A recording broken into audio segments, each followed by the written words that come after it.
বয়ান রাখবেন আল্লামা মামুনুল হক দামাত বারাকাতুহু।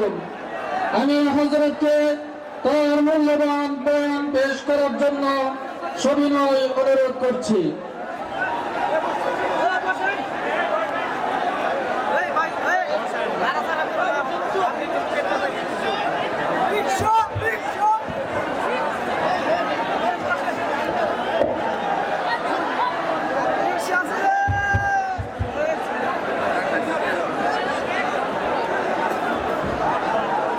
السلام عليكم ورحمة الله.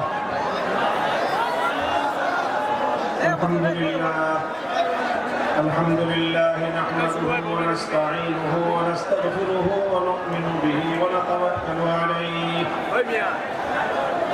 ونشهد أن لا إله إلا الله وحده لا شريك له ونشهد أن سيدنا وسندنا وحبيبنا ومولانا محمد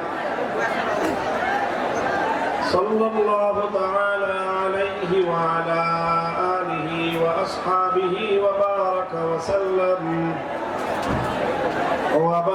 وسلم تسليما كثيرا. أما بعد فأعوذ بالله من الشيطان الرجيم. بسم الله الرحمن الرحيم. ألم تر إلى الذين يزعمون أنهم آمنوا بما أنزل إليك وما أنزل من قبلك يريدون أن يتحاكموا إلى الطاغوت وقد أمروا أن يكفروا به ويريد الشيطان أن يضلهم ضلالا بعيدا.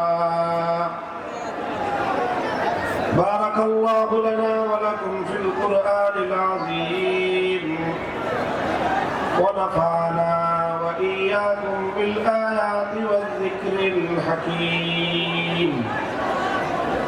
اللهم صل على محمد وعلى آل محمد كما صليت على إبراهيم وعلى آل إبراهيم إنك حميد مجيد.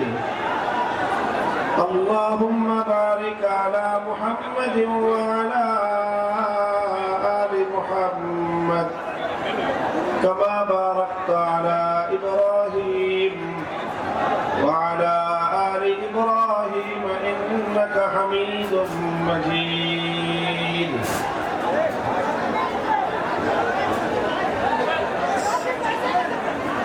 محترم হযরত সদর জলসা বাংলাদেশের অন্যতম শীর্ষ প্রবীণ আলেমে দ্বীন জামিয়া ফয়জুর রহমানের স্বনামধন্য প্রিন্সিপাল ও শাইখুল হাদিস আল্লামা আব্দুল হক হাফিজাহুল্লাহ, উপস্থিত হযরত উলামায়ে কেরাম, সম্মানিত ও শ্রদ্ধাভাজন আমার মুরব্বী সাহেবান, সমবেত ইসলাম প্রিয়, কোরআন প্রেমিক, নবী প্রেমিক, তাওহীদি মুসলমান ভাই ও বন্ধুগণ, পর্দার অন্তরাল ও বাসাবাড়িতে অবস্থানরত আমার সম্মানিত মা ও বোনেরা, আল্লাহ পাক রব্বুল আলামিনের দরবারে শুকরগুজারি আদায় করি যে আজকে বাংলাদেশের অন্যতম প্রাচীন শহর ময়মনসিংহের এই প্রাণ কেন্দ্রে জামিয়া ফয়জুর রহমানের উদ্যোগে এই বার্ষিক মাহফিলে এত অঞ্চলের বিপুল পরিমাণ ধর্মপ্রাণ মুসলমান, আলেম ওলামা, ছাত্র জনতা ও সর্বস্তরের তৌহিদি জনতার ঢল নেমেছে। এটা প্রমাণ করে যে বাংলাদেশ ইসলামের জন্য একটি উর্বর ভূমি। আমরা যদি সঠিকভাবে আমাদের এই প্রজন্মকে নেতৃত্ব দিতে পারি, আগামীর বাংলাদেশ হবে ইসলামের বাংলাদেশ। মুহতারাম হাজিরিন, আপনাদের এই মাহফিলে আমি বেশ অনেক বছর ধরেই উপস্থিত হওয়ার সৌভাগ্য লাভ করি। মধ্যখানে কয়েক বছর আপনাদের সাথে সাক্ষাৎ হয়নি, অনিবার্য কারণে। সর্বশেষ যে বছর আমি আপনাদের এখানে মাহফিলে আলোচনা করেছিলাম, তখন বাংলাদেশ একটি ঈমান এবং শিরক, তাওহীদ এবং শিরকের একটি প্রশ্নে বাংলাদেশ দ্বিধা বিভক্ত ছিল। সঙ্গত কারণে আমাদের স্পষ্ট অবস্থান ছিল তাওহীদের পক্ষে, শিরকের বিরুদ্ধে। তাওহীদের মূল কথা যেরকম একত্ববাদ, শিরকের মূল কথা হলো আল্লাহ পাক রব্বুল আলামিনের যেই সকল অনন্য এবং একচ্ছত্র বৈশিষ্ট্য রয়েছে, সেই বৈশিষ্ট্যের মধ্যে আল্লাহর সঙ্গে গায়রুল্লাহকে অংশীদার সাব্যস্ত করা।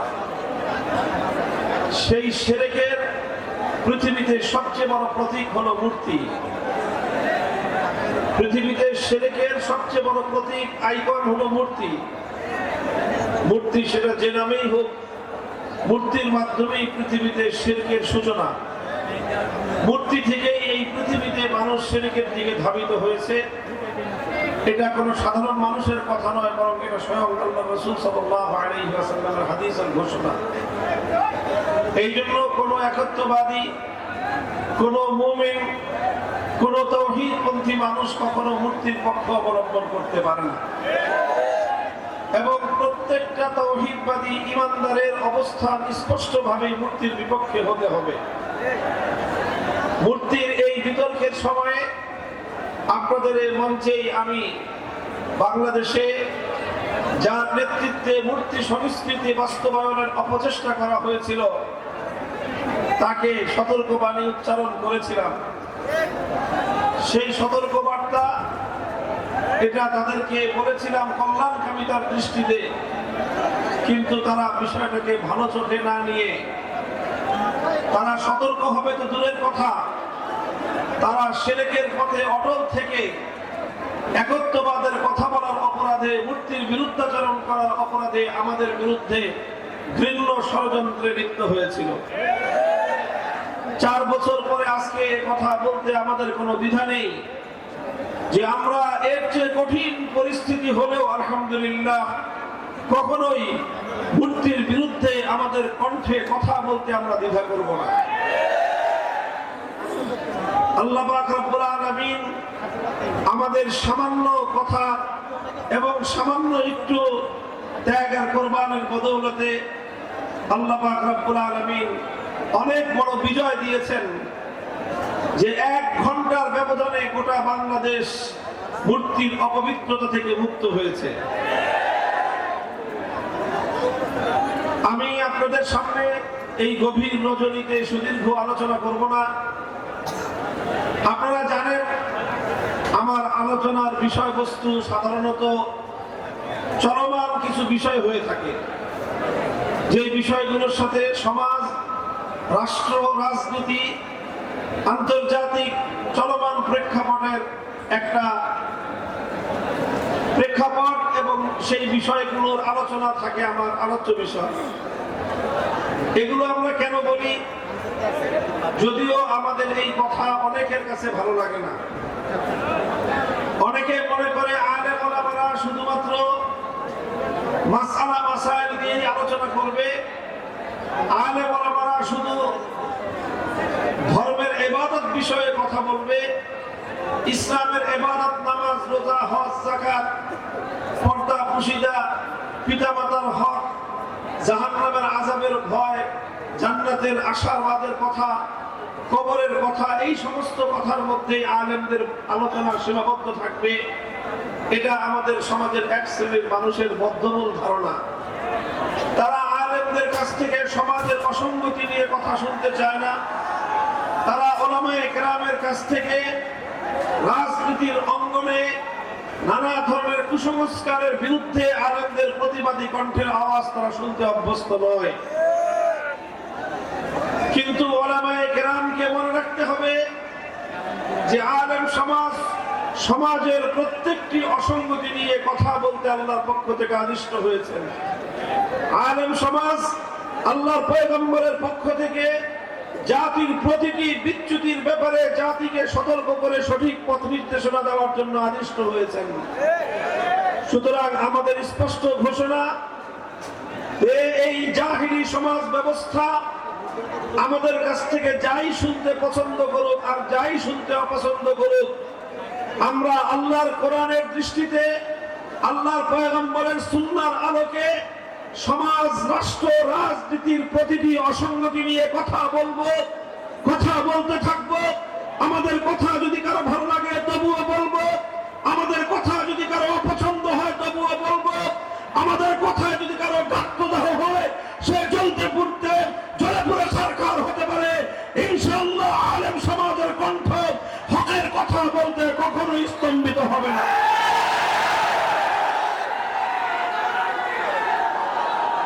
মুহতারাম হাজিরিন, ঠিক এমনই একটি প্রসঙ্গ নিয়ে একটি ঐতিহাসিক প্রেক্ষাপট আলোচনা করে বর্তমান সময়ের সবচেয়ে গুরুত্বপূর্ণ জাতীয় যে ইস্যু, সেই বিষয়ে ওলামায়ে কেরামের পক্ষ থেকে প্রতিনিধিত্বশীল কিছু কথা আমি আপনাদের সম্মুখে তুলে ধরব। আমি আপনাদের সম্মুখে আল্লাহর কোরআনে পাকের সূরাতুন নিসার 7 নম্বর আয়াতটি তেলাওয়াত করেছি। আল্লাহ পাক রব্বুল আলামিন আমার এই তেলাওয়াতকৃত আয়াতের মধ্যে অত্যন্ত ক্ষোভ এবং ঘৃণা নিয়ে এক শ্রেণীর মানুষের ব্যাপারে আশ্চর্য প্রকাশ করেছেন।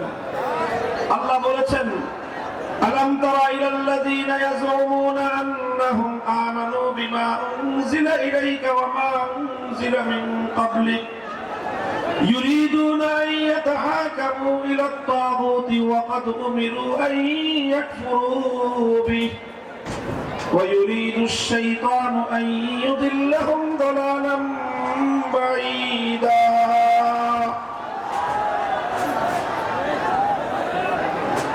আপনারা এদিকে লক্ষ্য করে আওয়াজ করবেন না ভাই। টিন ভাঙবে না, বিল্ডিং ভাঙবেন, যাই ভাঙবেন, আওয়াজ করেন না। শান্ত হন, শান্ত হন। আপনারা কেউ শব্দ করবেন না ভাই, কোনো আওয়াজ করবেন না। এই এগুলো একটা ব্যবস্থাপনার জন্য মাদ্রাসার পক্ষ থেকে, জামিয়ার পক্ষ থেকে দেওয়া হয়েছে। আপনারা বিশৃঙ্খলা করবেন না মেহেরবানি করে, মাহফিলটা আমাদেরকে সমাপ্ত করতে দেন। আপনারা এইভাবে এই কেউ টিনে হাত দিবেন না, কেউ টিনে হাত দিবেন না, দয়া করে কেউ টিনে হাত দিবেন না। আপনারা পিছন দিকে সরে যান, পিছন দিকে সরে যান, সামনের দিকে চলে যান, না একটা আওয়াজ শুনতে থাকেন। দেখতে হবে এমন কোনো জরুরি কিছু না। মেহেরবানি করে এত বড় মজমাকে বিশৃঙ্খল করবেন না আপনারা কেউ। এখানে যারা আছেন আর নতুন করে কোনো টিম ভাঙার চেষ্টা করবেন না। আল্লাহ আপনাদের কাছে বিনীত অনুরোধ করতেছি, আপনারা মাহফিল থেকে অল্প কিছু সময় কথা বলবো। এই কথা বলার মধ্যে যদি আপনারা মাঝখানে বিঘ্ন সৃষ্টি করেন, মনোযোগ যদি ডান দিকে বাম দিকে চলে যায়, তাহলে আমি আমার আলোচ্য বিষয়টা আজকের এই উপস্থিতির সামনে আমি পেশ করতে পারবো না।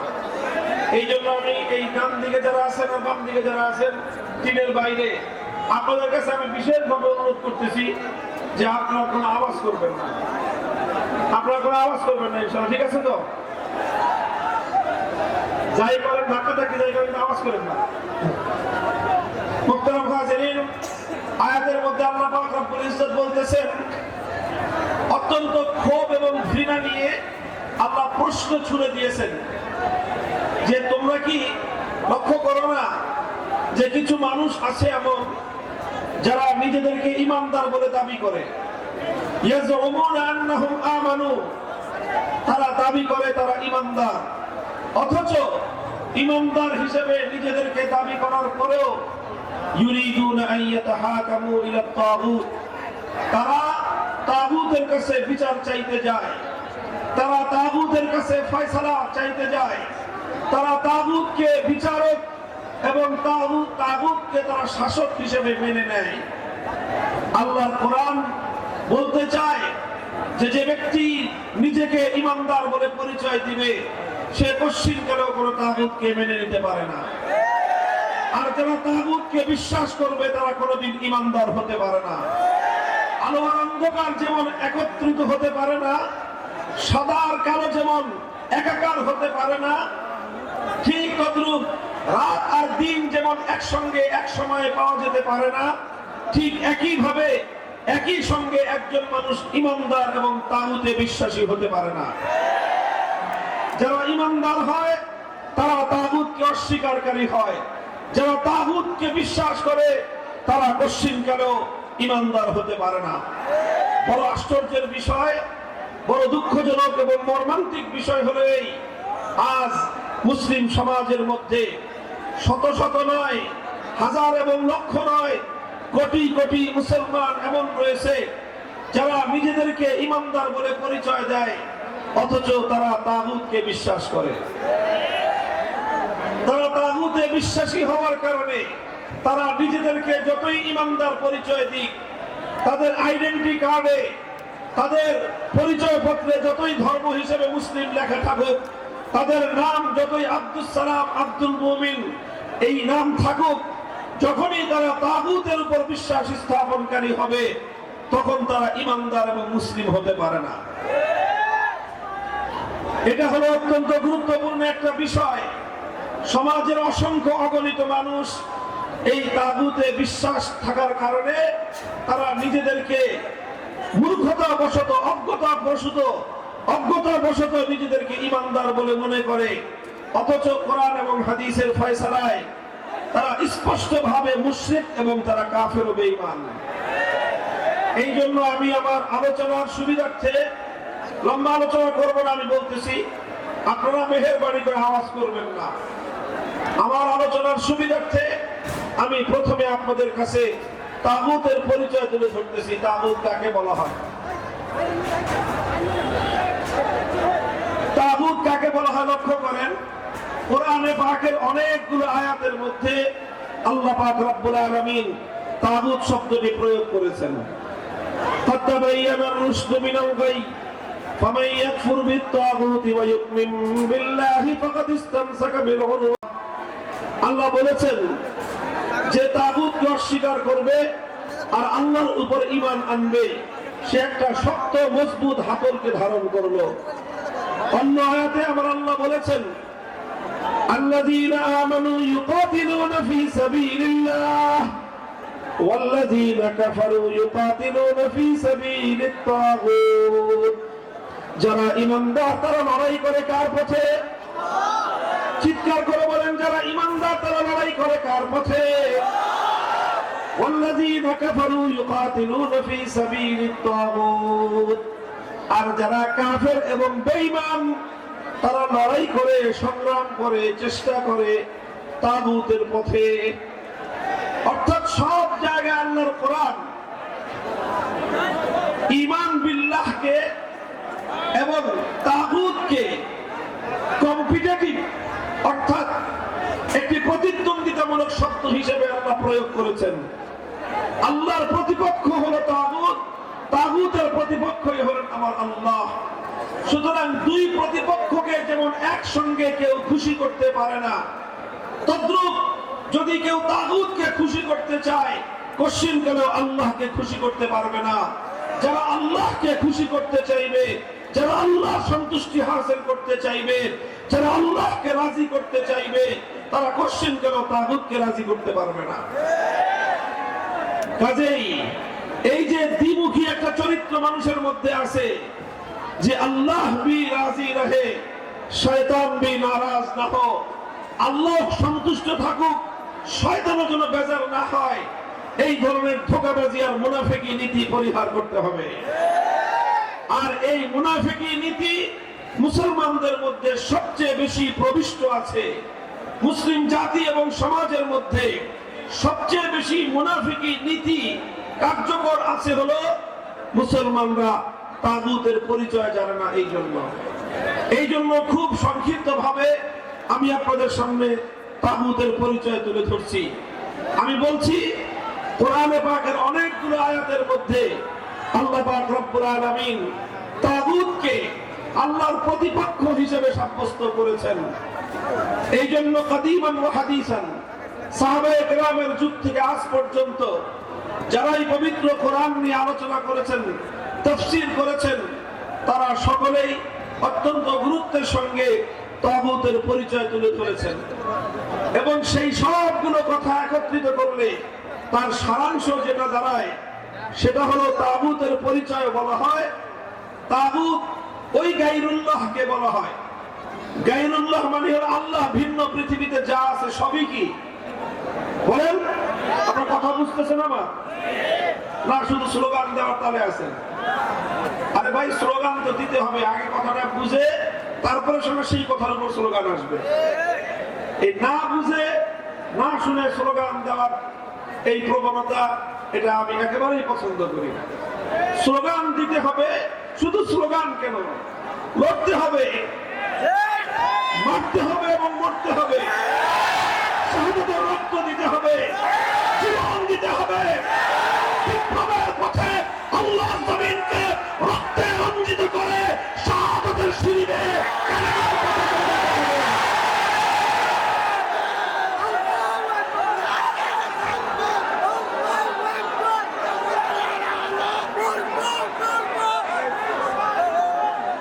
তবে এই সব কিছু করতে হবে। বুঝে না না বুঝে? শিক্ষা করবেন, বুঝে না না বুঝে? আমাদের অত্যন্ত গুরুত্বপূর্ণ মৌলিক প্রশ্ন, আমার কথা বুঝেন, নবীন ওলামায়ে কেরাম ভালো করে বুঝবেন। আজকে এই সমাজের কাছে বিশেষ করে আধুনিক শিক্ষিত তরুণ প্রজন্ম, স্কুল কলেজ ইউনিভার্সিটির ছাত্ররা আজ যেই প্রসঙ্গটা খুব ভালো করে জানতে চায়, বুঝতে চায়, সেই প্রসঙ্গ হলো এই ঈমান এবং কুফরের প্রসঙ্গ, তাওহীদ এবং শিরকের প্রসঙ্গ, একত্ববাদী আল্লাহ এবং এই তাগুতের পার্থক্য প্রসঙ্গ আজকে বুঝতে চায় তারা। আর এই আবেগ, এই চেতনা তাদের মধ্যে সৃষ্টি হয়েছে বলে বাংলাদেশে 5ই আগস্টের বিপ্লব হয়েছে। 5ই আগস্টের বিপ্লব শুধু আলেম ওলামা করে নাই, 5ই আগস্টের বিপ্লব শুধু কওমি মাদ্রাসার ছাত্ররা করে নাই, বরং 5ই আগস্টের বিপ্লব এদেশের কওমি আলিয়া স্কুল কলেজ ইউনিভার্সিটির সকল প্রজন্মের ছাত্র জনতা, ইয়াং জেনারেশন, তরুণ প্রজন্ম ঐক্যবদ্ধ হয়ে যে বিপ্লব করেছে, সেই বিপ্লবের অন্যতম চেতনা ছিল আল্লাহর জমিন থেকে সমস্ত তাগুতি শক্তির শেকড় সহ উপড়ে ফেলা।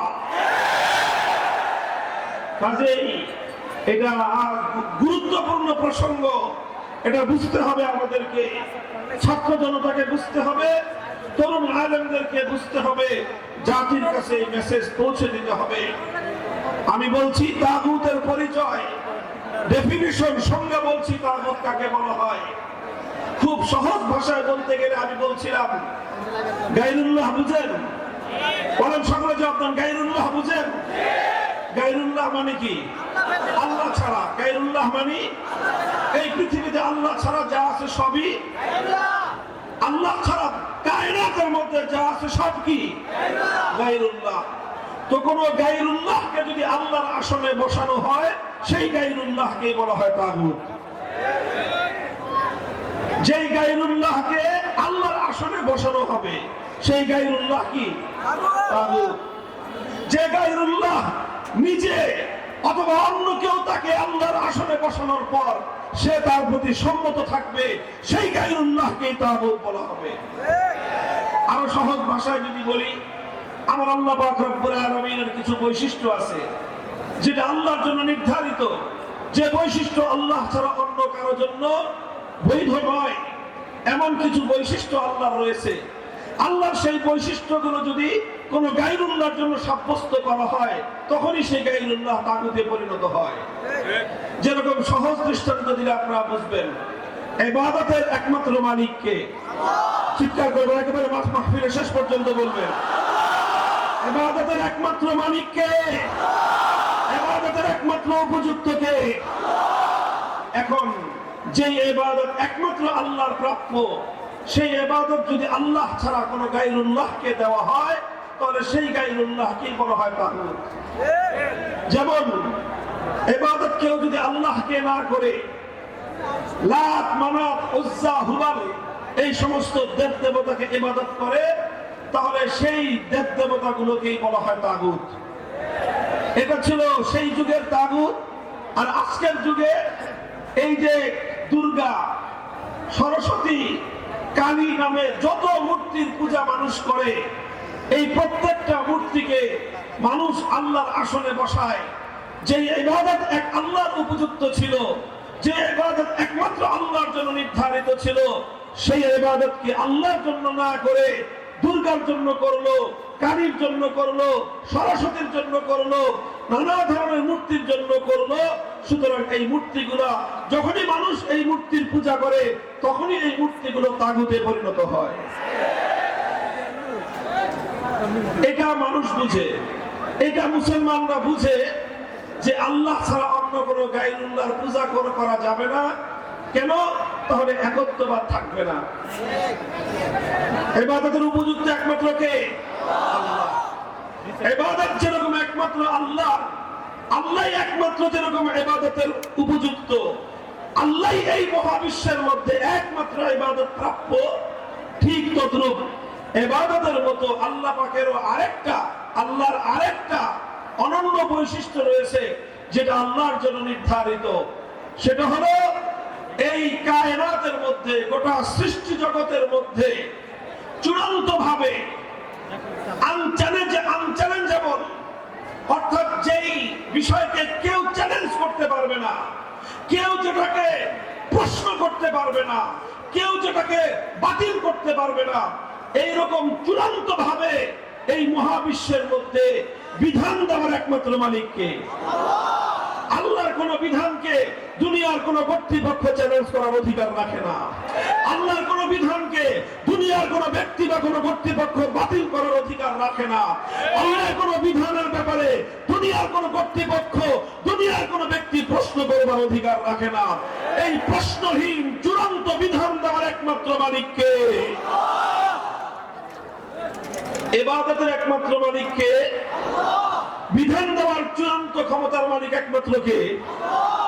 ইবাদতের মধ্যে যদি কেউ আল্লাহ ছাড়া কোনো গায়রুল্লাহর ইবাদত করে, তাহলে এটাকে বলা হয় শিরক ফিল ইবাদাহ, অর্থাৎ ইবাদতের মধ্যে শিরক করলো কেউ। ঠিক তদ্রূপ যে আইন তৈরি করবার একচ্ছত্র চূড়ান্ত ক্ষমতা আল্লাহর জন্য নির্ধারিত, সেই আইন তৈরি করার ক্ষমতা যদি কেউ আল্লাহ ছাড়া অন্য কোন গায়রুল্লাহকে প্রদান করে, অন্য কোন ব্যক্তি অথবা কোন গোষ্ঠীকে যদি কেউ প্রদান করে, অন্য কোন গোষ্ঠী যদি আল্লাহর কোন আইনকে চ্যালেঞ্জ করে কোন আইন তৈরি করে, তাহলে সেই ব্যক্তি এবং সেই গোষ্ঠীও তাগুতে পরিণত হয়।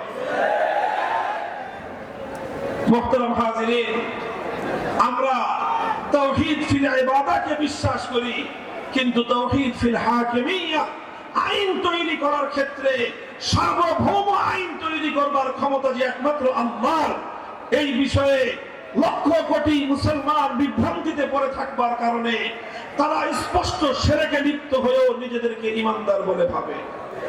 আর আল্লাহ পাক এই ধরনের নামধারী ঈমানদারদের ব্যাপারে ক্ষোভ এবং ঘৃণা প্রকাশ করে বলেছেন, নিজেদেরকে ঈমানদার বলে পরিচয় দেয়, অথচ বিচার চাওয়ার সময় তারা তাগুতের কাছে বিচার চাইতে চায়।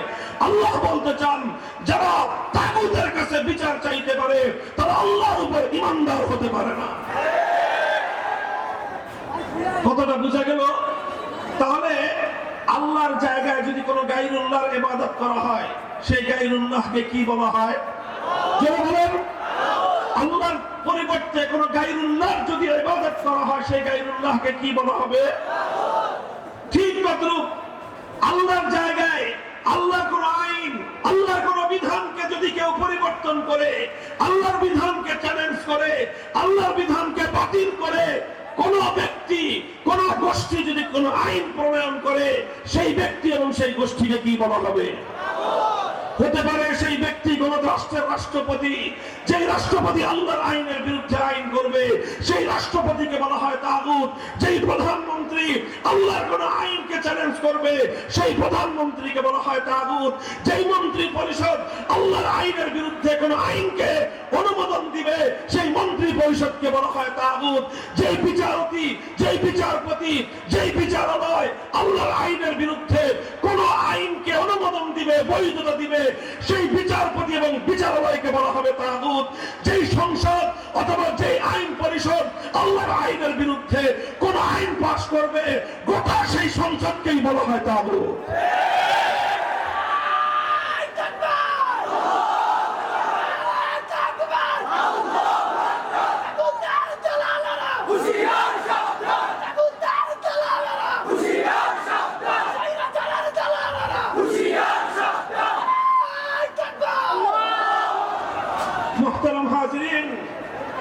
এই তাগুত আপনারা চিন্তা করেন, কোন মুসলমান যে নাকি নিজেকে ইমানদার বলে পরিচয় দেয়, তাকে যদি দুর্গার পূজা করতে বলা হয় সে রাজি হবে? কোন ইমানদারকে যদি কালী অথবা সরস্বতী মূর্তির দেবতার পূজা করতে বলা হয় সে রাজি হবে? যেমনি ভাবে কোন গায়রুল্লাহর পূজা করতে কোন ইমানদার রাজি হতে পারে না, ঠিক তদ্রুপ আল্লাহর আইনের বিরুদ্ধে সংসদ যখন কোন আইন পাশ করে, আল্লাহর আইনের বিরুদ্ধে মন্ত্রী পরিষদ যখন কোন আইনের অনুমোদন দেয়, আল্লাহর আইনের বিরুদ্ধে কোন রাষ্ট্র ব্যবস্থা যখন কোন আইন করে, কোন ইমানদার নিজের দেহে এক ফোঁটা রক্ত থাকতে, দেহে প্রাণের স্পন্দন থাকতে আল্লাহর আইনের বিরুদ্ধে যত বড় রাষ্ট্র হোক না কেন, রাষ্ট্রের সে আইনকে সে মানতে পারে না।